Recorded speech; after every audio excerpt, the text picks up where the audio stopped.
आज की क्लास है ना, अपन यहाँ से स्टार्ट करेंगे तेज निरूपण से,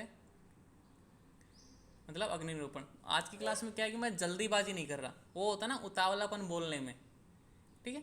फास्ट टू फास्ट, क्योंकि मुझे पहले लगता था कि 40 मिनट है, इसमें मुझे कोर्स भी कवर कराना है, बातें भी बतानी होती है, तो मैं थोड़ा फास्ट बोलता था।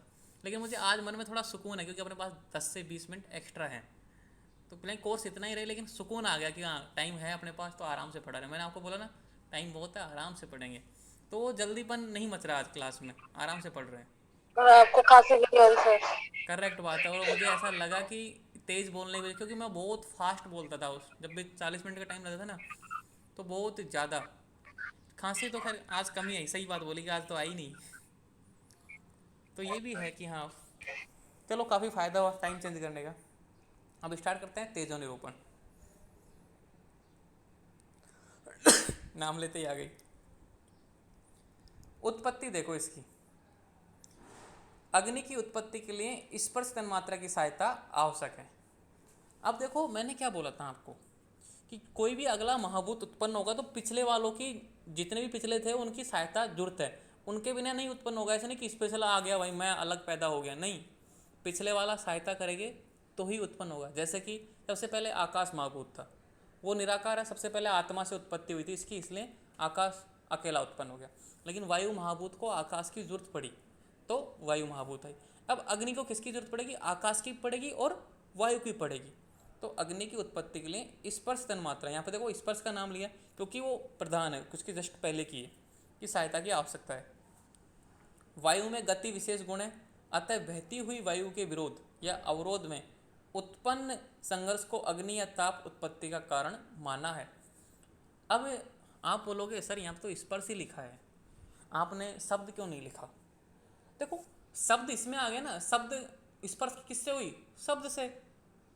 अब स्पर्श के ओनली इसका आ गया तो ऑटोमेटिकली समझ में कोई बात को कि भाई इसका आ गया तो इसकी भी किसी से उत्पत्ति हुई ना, शब्द से ही तो हुई थी। तो दोनों महाभूत समाहित हो गए। वायु के गति विशेष गुण है। अब आपको पता है, जो आपकी इसकी निरुक्ति देखी थी आपने, व्युत्पत्ति देखी थी, वाह गति न गंधो धातु, मतलब गति करना। तो वायु के गति विशेष गुण है, अतः बहती हुई वायु के विरोध। अब मान लो बहुत ज़्यादा तेज हवा चल रही है, ठीक है, उसके आगे आपने अवरोध कर दिया, ठीक है। आप पंखे के आगे कम से कम 10 मिनट तक हाथ खड़ा करो, आपके आगे तेज पंखा चल रहा है, उसके अवरोध में आपने हाथ लगा दिया, तो हवा से करते रहेंगे चलती रहेगी। तो क्या होता है? उत्पन्न संघर्ष, मतलब घर्षण पैदा होगा। घर्षण से क्या होगा? अग्नि या ताप उत्पत्ति का कारण। तो अपन फट क्या रहे हैं? अग्नि तो फट रहे हैं। तो किसी चीज़ के विपरीत अपन कोई काम करेंगे, जैसे हवा चल रही है उसके आगे खड़ा कर देंगे किसी भी चीज़ को, तो टकराने की वजह से घर्षण पैदा होगा। और घर्षण क्या करता है? अग्नि पैदा करता है, ताप पैदा करता है। तो अग्नि ताप उत्पत्ति का कारण माना है। क्लियर? ये बात बोल दिया करो ना, ताकि सही रहे। Yes sir. रूप तन्मात्रा की सहायता से यस सर। आप देखते हैं, रूप तन्मात्रा की सहायता से सत्व व रजोगुण प्रधान अग्नि की उत्पत्ति हुई। अब रूप तन्मात्रा की देखो, यहाँ पे वायु कौन सी? स्पर्श तन्मात्रा किस थी? रजोगुण। और आकाश किस थी? सत्व। आ गया ना ऑटोमेटिक दोनों गुण। तो रूप तन्मात्रा की सहायता से सत्व व रजोगुण प्रधान अग्नि की उत्पत्ति हुई। दोनों गुण सम्मिलित हो गए ना, इससे आप समझ जाओ कि भाई इसमें आकाश महाभूत भी है, वायु महाभूत भी है, इसलिए इसमें दोनों गुण आएंगे, सत्व और रज, प्रधान अग्नि की उत्पत्ति हुई। देखो कितना कॉन्सेप्टली, बिल्कुल सीक्वेंस में सिस्टमेटिक तरीके से, रटने की कोई जरूरत ही नहीं है। आपको बस कॉन्सेप्ट समझ में आ गया ना, तो ऑटोमेटिक समझ में आ जाएगी पदार्थ विज्ञान। जब फर्स्ट ईयर में था तो मुझे ये पंच महाभूत बिल्कुल समझ में नहीं आया, मैं इनको स्किप मार दिया। फिर मैंने सोचा कि स्किप मार देंगे तो पढ़ेंगे कैसे, क्योंकि एग्जाम में ये आ गया। तो मैंने इनको समझने की कोशिश की, तो सिस्टम में लगा कि हाँ, क्योंकि अब धीरे धीरे समझ में आने लग जाती हैं, फिर समझ में आती जाती हैं चीज़ें। तो आप इनको स्किप मत मारो, समझने की कोशिश करो। मैंने फिर लास्ट में इनको समझा तो ऑटोमेटिकली ईजी हो गए। रूप तन्मात्रा, अब रूप तन्मात्रा की सहायता से सत्व व रजोगुण प्रधान अग्नि तत्व की उत्पत्ति हुई। क्लियर? उत्पत्ति समझ में आ गई। परिभाषा। तेज वह द्रव्य जिसमें समवाय संबंध से रूप व स्पर्श गुण की अधिकता पाई जाती है। देखो यहाँ पर रूप व स्पर्श। अब क्योंकि स्पर्श तन्मात्रा से आई है, तो अग्नि का स्पर्श होता है ना, हाथ दो जल जाएगा आपका। और रूप, आप रूप यानी, अब रूप सामने आया, ना तो आकाश में था ना वायु में था, लेकिन रूप अग्नि में आ गया, क्योंकि अग्नि को अपन देख सकते हैं। ठीक है। चक्षु इंद्रिय मतलब आंखों का यूज हो रहा है अब, तो रूप को अपन मतलब यहाँ पे रूप की उत्पत्ति हो गई। तेज वह द्रव्य जिसमें समवाय संबंध से रूप व स्पर्श की अधिकता पाई जाती हो। कहने का मतलब उसमें रूप दिखाई भी दे और उसका स्पर्श, हाथ तो देखो पता लग जाएगा आंखों की जल रही है कि नहीं जल रही, तब से जल जाएगी ऑटोमेटिक। तो रूप व स्पर्श गुण की अधिकता पाई जाती है। प्रकृति में गति के विरोध का परिणाम ही अग्नि है। इसको इससे समझ सकते हो, मतलब किसी चीज़ का विरोध करोगे तो आप ऑटोमेटिकली, दो व्यक्ति आपस में विरोध कर रहे हैं, तू मैं पा जाते हैं ना, गर्मी नहीं बढ़ जाती ना, अपन बोलते हैं ना माहौल गर्म हो गया, गर्मी आ गई शरीर में, बोलते हैं ना गांव में। दो व्यक्ति किसी बात पे लड़ रहे हैं, थोड़ी सी तेज आवाज़ करो तो तीसरा व्यक्ति बोल जाएगा माहौल में गर्मी आ गई। तो प्रकृति में गति के विरोध का परिणाम ही अग्नि है। देखो कोई भी बातें होती हैं ना गांव की, जो खावत मतलब बोलते हैं ना, जो लोक कथा होती हैं या फिर कुछ भी ऐसी बातें होती हैं, ऐसे नहीं बोली जाती, उनका एक विशेष अर्थ होता है। अपन बोलते हैं ना कि यार दो व्यक्ति हैं प्रतिरोध कर रहे हैं किसी चीज़ का, अपन बोलते हैं ना गर्म हो गए, ठंडा रहे ठंडा, पानी पी, ठंडा हो ठंडा हो, अपन बोलते हैं ना गाँव में। दो व्यक्ति लड़ रहे हैं क्योंकि यहाँ पे आया प्रकृति में गति के विरोध का। उनकी कोई गति थी आपस में, वो अपना अपना मत रख रहे थे, लेकिन दोनों सहमत नहीं थे, दोनों प्रतिरोध थे, विरोध थे, अपोजिट थे दोनों, तो गर्मी पैदा हो गई, उनके स्वभाव में गर्मी पैदा हो गई। इसी तरीके से प्रकृति में गति, जो प्रकृति की जो निरंतर गति थी उसमें कोई विरोध उत्पन्न हुआ तो उसमें परिणाम स्वरूप ही अग्नि उत्पन्न हुई। इसका एग्जाम्पल अपन ने यहाँ समझ लिया। ये मेरे डॉट लाइन, ये रेड लाइन है ना, इसको फॉलो किया करो, तुरंत समझ में आएगा। अब देखो लक्षण, अग्नि का स्वाभाविक रूप या स्वर शुक्ल होता है। अब यहाँ पे देखो सिंपल सी बात है कि अग्नि का स्वाभाविक रूप या स्वर शुक्ल, शुक्ल क्या होता है कि अभी बताऊंगा मैं। अग्नि में अन्य रोगों की प्रतीति औपाधिक है, जो अन्य द्रव्यों के मिलने होने के कारण होता है। यहाँ पे अब देखो औपाधिक, जैसे शीत या उष्ण था वायु में कि भाई गर्मी जहाँ से मिल रही है उस हिसाब से था, लेकिन जो अग्नि का जो वास्तविक रूप है ना शुक्ल है। शुक्ल का मीनिंग क्या, कौन बताएगा? सफेद। सफेद। ठीक है, लेकिन जो अपन देखते हैं ना, जैसे कि भाई नीली हरी ज्वाला जल रही है, पीली जल रही है, वो किसकी वजह से होती है? अन्य द्रव, कैसा वो मटेरियल जल रहा है, कपड़ा कैसा जल रहा है, जो लकड़ी कैसी जल रही है, उसके हिसाब से उसका रंग आता है। जैसे बोलते हैं ना कि ठंडी हवा है कि गर्मी, किसकी वजह से पता चलता है? कैसा उसको मिल रहा है, स्रोत कैसा मिल रहा है, उस हिसाब से। लेकिन वो होती नहीं है एक्चुअली में, इसका जो वास्तविक स्वाभाविक वो होता है शुक्ल होता है। ये इसके लक्षण है।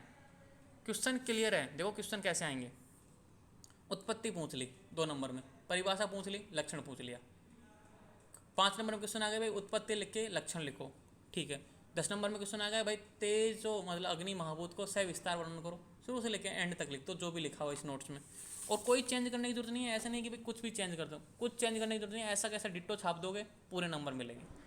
अब देखो गुण, कितने गुण है इसमें? 9। रूप, स्पर्श, संख्या, परिणाम, पृथक, संयोग, विभाग, परत्व, अपरत्व, द्रत्व, संस्कार।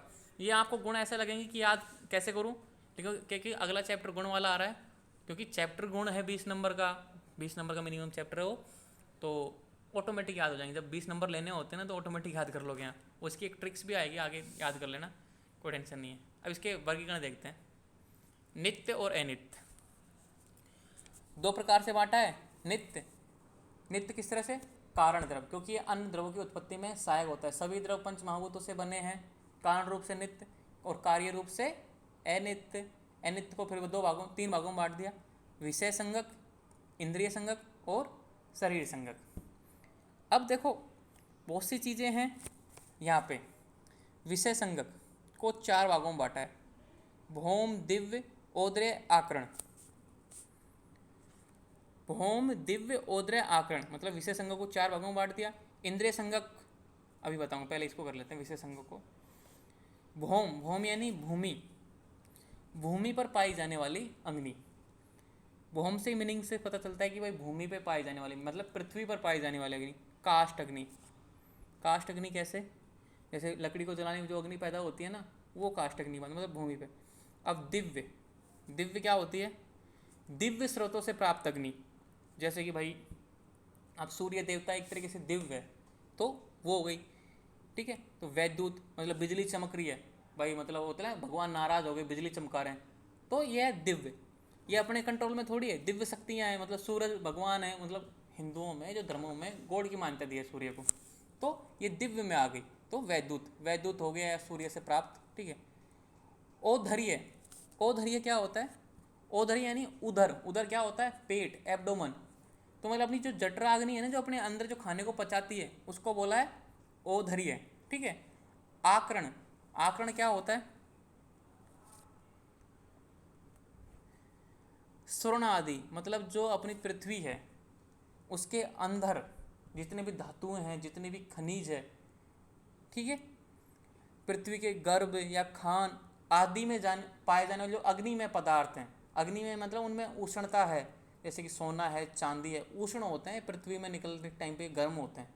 तो ये बोलता है कि आकरण यानी सरुण आदि, ये एग्जाम्पल है और नाम से इसकी परिभाषा क्लियर होती है। भौम यानी भूमि में पाई जाने वाली, दिव्य यानी दिव्य स्रोतों से प्राप्त होने वाली, ओद्र यानी जो पेट में रहने वाली जठराग्नि, और आकरण, आकरण यानी जो पृथ्वी की खदान या मतलब गर्भ में, गर्भ यानी पृथ्वी की जब खोद के निकालते हैं, गर्भ ही तो होता है पृथ्वी का, उसमें पाई जाने वाली अग्नि, उसको बोलते हैं सरुणादि। मतलब क्या होता है? आभूषणी तो है एक तरह की, सोना चांदी लोहा, ये सब आकरण में आती हैं। ये आती हैं विषय संज्ञक।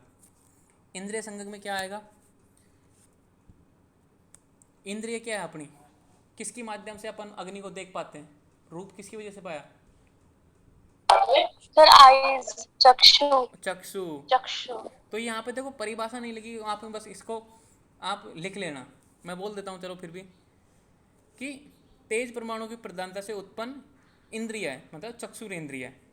तो जो ऊपर जो काला सा रहता है ना, पुतली, कृष्ण मंडल, ठीक है, मतलब एक होता है ना एकदम लेंस सा रहता है, एक छोटा सा अपनी आंखों के बीच में, क्या बोलते हैं उसको? प्यूपिल बोलते हैं ना? प्यूपिल, हाँ, पिल बोलते हैं। तो वो उसके माध्यम से अपन को ग्रहण होता है, कोई रूप देखते हैं, तो ये इंद्रिय संगत, मतलब इंद्रिय के माध्यम से अपन को अग्नि का रूप का पता चलता है। तो इसमें आ चक्षु इंद्रिय, आप इतना डाल दो, चक्षु इंद्रिय। अब आता है शरीर संगत। वही शरीर संगत में जैसे वायु महाभूत में थे कि भाई सेम है, इसलिए वहाँ पे दोबारा नहीं लिखा कि वहाँ पे अग्नि परमाणु की प्रधानता हो जाएगी, अनियोजित शरीर, और अग्नि लोक में रहता है। जैसे देवताएं होती हैं ना, यहाँ पे तो भूत प्रेत हैं, यहाँ पे तो 50 भूत प्रेत जिंद है वायु में, वहाँ पे क्या आएंगे कि देवता, जो अग्नि का चक्र है ना, तेज प्रकाशवान, मतलब देवताओं का एक तरीके से वो होता है शरीर संगत। अब ये इसे यहाँ पे क्यों नहीं लिखा? क्योंकि कॉमन सेंस थोड़ा सा इतना होना चाहिए कि खैर लिख देना चाहिए, उस समय थोड़ा क्या बोलते हैं ना, क्या कर देते हैं कभी कभी अपन कंजूसी कर जाते हैं लिखने में। अपन यहाँ पे चलो आप लिख सकते हो कि भाई तेजस शरीर या अनियोजित शरीर जो सूर्य लोक में रहते हैं। अब सूर्य लोक मतलब एक तरीके से अब बहुत से व्यक्ति तो मानते हैं, आस्तिक हैं, इसी क्लास में बहुत से तो मानते होंगे सूर्य लोक है, बहुत से नहीं मानते होंगे। तो कहने का मतलब है कि जो सूर्य लोक में रहते हैं, जो अनियोजित शरीर रहते हैं, जहाँ पे अग्नि परमाणु की प्रधानता रहती है, वही है। मतलब वायु की जगह आपको क्या करना है, यहाँ पे सूर्य करना है, सूर्य लोक में रहता है, और यहाँ पे देवता करना है। जो देवता चमकवान होते हैं ना, प्रकाशवान होते हैं, उनमें से तेज निकलता है, तो इसलिए शरीर संज्ञक में आएंगे। रटने की कोई जरूरत नहीं है, यहाँ भी शरीर संज्ञक है, इंद्रिय संज्ञक विषय संज्ञक, वहाँ भी शरीर संज्ञक इंद्रिय संज्ञक विषय संज्ञक, कोई रटने की जरूरत नहीं है, समझो बस हर चीज़ को। अब उसी के बाद में वही तेज महाभूतात्मक भाव, तो बिल्कुल अंतर नहीं है, सिस्टमेटिक तरीके से है सब कुछ। और ये पंच महाभूत आप जितनी बुकों से पढ़ोगे ना, इतना ही कंफ्यूज रहोगे, इसलिए इन्हीं नोट से पढ़ लेना, फायदे में रहोगे। नेत्र इंद्रिया, नेत्र इंद्रिया किसकी वजह से? तेज महाभूत की वजह से। शरीर का वर्ण, जो शरीर का कलर होता है, भाई गोरा है कि मतलब काला है, जो भी है वो एक तरीके से शरीर का वर्ण जो कलर है वो अग्नि महाभूत की वजह से। रूप, लावण्य, अब कलर इसमें आ गया तो लावण्य तो आएगा ही भाई, अच्छा है, कुरूप है कि अच्छा है। ऊष्मा, खाना पचाने की, ऊष्मा मतलब उष्ण जो प्रकाश है, चमकवान है चेहरे की। बोलते ना कोई एक तो व्यक्ति को होता है मुरझाया हुआ चेहरा, कोई चमक नहीं है, थका हुआ सा, एक होता है एकदम एक्टिव सा, उसका चेहरा एकदम चमकता है। ऊष्मा, पाचन शक्ति अग्नि की वजह से। संताप, औषण्य, मेधा, कांति, तेज, शौर्य, क्रोध, आशुक्रिया। आशुक्रिया होती है तत्क्षण, शीघ्रकारी, शीघ्र काम करने वाली, ठीक है, अग्नि शीघ्र काम करती है। तो ये सब तेज महाभूतात्मक भाव है। मतलब किसी में अगर अग्नि महाभूत की गुण ज़्यादा है, किसी द्रव में, किसी औषधि में, किसी व्यक्ति में, तो ये सब चीज़ ज़्यादा पाई जाएंगी। ठीक है, कोई डाउट है तो मुझसे पूछो, मैं आगे बढ़ूँ।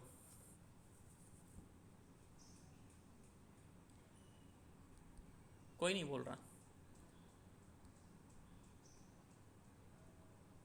क्या हुआ सर शांत? No doubt. ओके। अब देखो विद्युत निरूपण, अब अपन ने अग्नि पढ़ी, लेकिन यहाँ पे विद्युत आया है, एक अलग आया विद्युत। ये विद्युत क्या है? शाब्दिक अर्थ विशेष आया प्रकाश से रूप। कहने का मतलब विद्युत यानी क्या होता है कि भाई विशेष आभा, ये आभा है, आया नहीं है, विशेष आभा। एक होता है ना कि हाँ एकदम चमकवान है भाई, अलग व्यक्ति है। और प्रकाश से युक्त, बिजली गिरती है ना, इसको बोल दिया विद्युत। अपन ने एग्जाम्पल किस में दिया था विद्युत का? यहाँ पे दिव्य में आया था वैद्युत, कि भाई सूर्य देवता से प्राप्त या जो बिजली गिरती है आकाश से, वो वैद्युत में आया था, मतलब विशेष संज्ञक का। तो यहाँ पे एक अलग सा टॉपिक है वैद्युत निरूपण। तो इसको क्या किताब में दे रखा है, तो अपन ने नोट्स में मेंशन कर दिया। क्वेश्चन तो कभी आया नहीं, लेकिन पढ़ना अपना काम है, क्योंकि कोई से बस मान लो गलती से आपकी बार आ जाए तो। व्युत्पत्ति, वी उपसर्ग त्रैत धातु क्यों प्रत्यय। पर जब पढ़ा रहे थे तो उसमें भी बताए थे ये विद्युत, क्या? फिर अलग से क्यों पढ़ा रहे हैं? कल जब आकाश निरूपण पढ़ा रहे थे तो उसके लक्षण में आपने बताया तो था प्रकाश, विद्युत, ये सब उसके लक्षण में, तो फिर अलग से इसको क्यों पढ़ाना? देखो मैं बताता हूँ आपको, अपन ने कहाँ पे बता रहे थे, हाँ यहाँ पे कौन सा गुण है? विद्युत तो आया नहीं पर आकाश महाभूत में। यहाँ पे देखो आकाश में बताया ये नहीं यहाँ बताया था, लक्षण वालों में। प्रकाश विद्युत चुंबकीय तरंगों के वहन के कारण ये हेल्पिंग करता है। यहाँ पे लिखा है देखो भावात्मक, मतलब आकाश खाली स्थान है वो उनको वहन में सहायता करता है। इसका एग्जाम्पल यहाँ पे नहीं दिया था, यहाँ पे लिखा था कि प्रकाश विद्युत चुंबकीय तरंगों के वहन के कारण। इनके जो प्रकाश जो अपन पढ़ेंगे ना, वैद्युत पढ़ेंगे, विद्युत चुंबकीय तरंगों, उनके वहन में कारण बनता है। कैसे? क्योंकि खाली जगह प्रदान करता है। आकाश का मतलब खाली जगह। तो यहाँ पे कोई ना कोई आपकी वजह से कॉन्सेप्ट बहुत से बच्चों को क्लियर हो जाएगा। यहाँ पे देखो, यहाँ पे लिखा है प्रकाश विद्युत चुंबकीय तरंगों के वहन के कारण, क्योंकि ये जगह प्रदान करता है, खाली जगह प्रदान करता है। आकाश की वजह से ही इनका वहन होता है। मैंने ये नहीं बोला था कि यही आकाश है। अब डाउट होगा क्लियर दूर? ओके। अपन हाँ कहाँ पे थे? यहाँ पे। तो विद्युत तो अग्नि में ही आएगा ना, तो विद्युत एक अग्नि का एक पार्ट है छोटा सा, दिव्य का, विषय संज्ञक का। तो व्युत्पत्ति कैसे हुई? वी उपसर्ग द्रुत धातु और क्यू प्रत्यय से विद्युत बना। कोई टेंशन नहीं है, आपने समझ लिया। आगे बढ़ते हैं। पर्याय। पर्याय क्या बोलते हैं इसको? तड़ित, पपला, सोमांगनी और चंचला, ये इसके पर्यायवाची हैं। देखो एक श्लोक है यहाँ पे, वैद्यनाथ काशीनाथ राजवाड़े के अनुसार। अब ये इतना लिखने की जरूरत नहीं है। ताड़यति तड़िते यदा विद्युत वृक्षदानी ताड़यति शायद तड़िति इति उच्यते यदा स विद्युति तदा सा विद्युति इति उच्यते। कोई नहीं पढ़ता, कोई मतलब नहीं है, क्योंकि कभी क्वेश्चन आता नहीं है। लेकिन यहाँ पे इसके इस लाइन से, जो श्लोक की संस्कृत की लाइन थी, उससे इसके 4 पर्यायवाची निकलते हैं। तड़ित, ठीक है, चपला, सोमांगनी और चंचला, ये इसके पर्याय हैं। याद हो जाए तो कर लेना, क्योंकि ये ज़्यादा इंपॉर्टेंट नहीं है ये टॉपिक। विद्युत वृक्ष आदि को ताड़ित करती है, अर्थात उन पर आघात करती है, तब ताड़ित कहलाती है। और जब चमकती है तब विद्युत कहलाती है। यहाँ पे एक पर्यायवाची का मीनिंग दिया है कि भाई तड़ित क्यों बोला इसको, कि भाई जो अपन बिजली होती है जो आकाश से गिरती है, वो पेड़ों पे गिरती है ना मोस्टली। तो कभी भी बरसात के दिनों में पेड़ों के नीचे, चलती बरसात में कभी पेड़ों के नीचे नहीं रुकना चाहिए।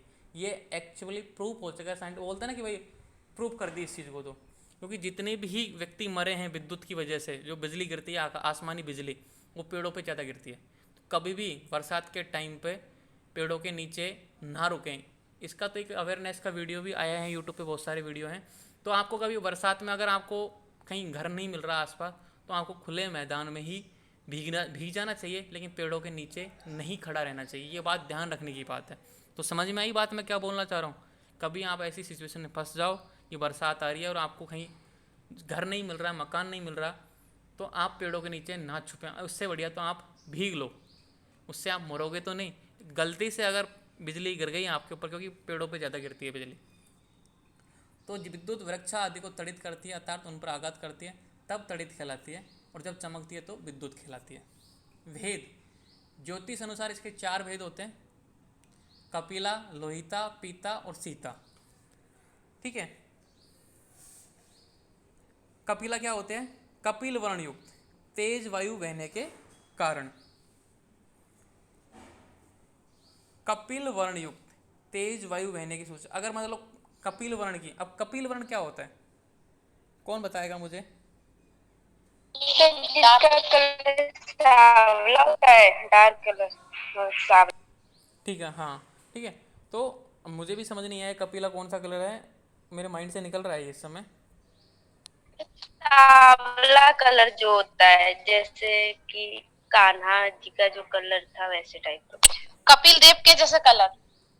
हाँ, ये ऐसे समझ सकते हो, वो भी ऐसे ही कलर के हैं, करेक्ट।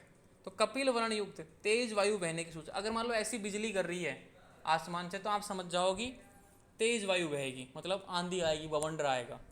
ठीक है। लोहिता तो आप जानते हो रक्त वर्ण में रेड। तेज धूप की सूचक, मतलब अगर ऐसी धूप, ऐसी बिजली गिर रही है आसमान से, ठीक है, ऐसे तड़ित हो रही है बार बार, तो आप समझोगे भाई तेज धूप पड़ेगी इसके बाद में। ये क्या है? पीता, यानी पीत वर्ण, पीला। क्या है? वर्षा सूचक। कभी कभी आपने देखा होगा पीली पीली सी बिजली गिरती है आसमान से, लंबी सी तड़ाक सी, वो वर्षा सूचक है, भाई आसमान अब वर्षा होगी बहुत तगड़ी वाली। तो आप यहाँ पे देखो ज्योतिष से अनुसार है, ज्योतिष यानी क्या करता है? भविष्य बताता है। तो ये बिजलियाँ क्या कर रही हैं? भविष्य बता रही है मौसम का। ठीक है।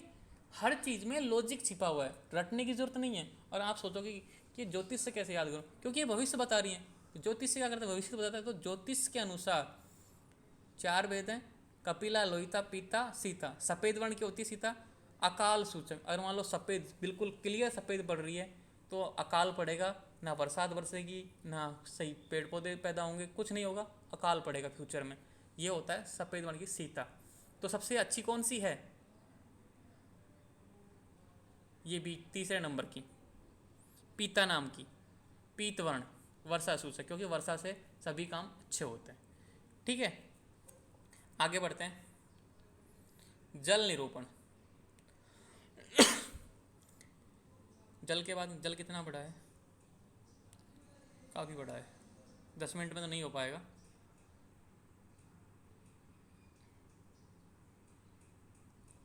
कोई ना, फिर आज की क्लास का टाइम हो गया, अपन कल करते हैं, 6:50 हो गया ना। ओके, यही चैप्टर सबसे बड़ा है अपना पदार्थ विज्ञान का। उसके बाद में सारे चैप्टर छोटे छोटे एक एक दिन के हो जाएंगे। अब थोड़ा गुण गुण भी 4-5 दिन लेगा। फर्स्ट चैप्टर हो जाएगा अपना 5 या 7 तारीख तक। ओके, तो क्लास करते हैं over. Yes sir. Okay sir, thank you sir. Okay sir, thank you sir. Thank you sir.